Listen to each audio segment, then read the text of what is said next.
with me. What?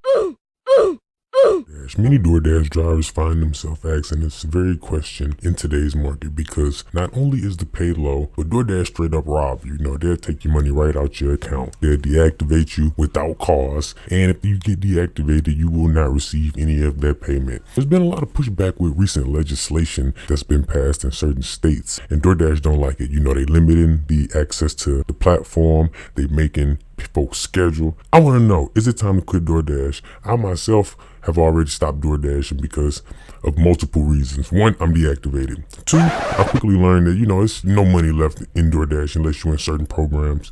And those programs are also being taken from us. I want to know, in 2024, do you plan on making a lot of money with DoorDash? Are you still a loyal DoorDash dasher? Well, as you can see, a lot of folks have already threw in the towel. That's not to say that you can't make money with DoorDash, but let's just be honest. They pretty much fucking suck these days. Back in the old days, a little bit after, you was able to make good money. Those days are over with now. They pretty much want to send you to the hood for $2, and you gotta hope and pray you don't come back with a flat tire or something worse. Also introducing new things like people delivery, where you're picking up people, Uber Connect packages, where you're dropping off possible drug packages and everything else. So I think 2024 might be the year to go ahead and quit DoorDash. Really start to use these apps as a side gig because they not looking out for us no more. They already didn't care about us, but now they really don't care. And why? Because their money is starting to be at 5 reasons not to do DoorDash, especially if you live in the hood. So first is going to be safety concerns. Some areas might have a high crime rate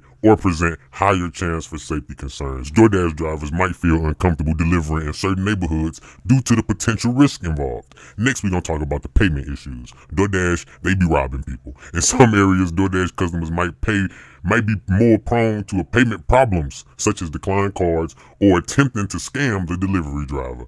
This could be frustrating for the driver looking to earn some extra reliable income. Next, let's talk about the limited restaurant opportunities. Depending on the neighborhood, there might be fewer restaurant options available to a DoorDash driver in the hood. This could be a particular drawback for some customers as well as drivers, limiting the earning potentials and food choices. Next, let's talk about communication challenges when you're doing DoorDash in the hood. Effective communication between Dasher and the customer is crucial for smooth delivery. In certain neighborhoods, language barriers or communication challenges might be more common, making it harder for drivers to coordinate deliveries. And also, we got to talk about the higher transit order issues.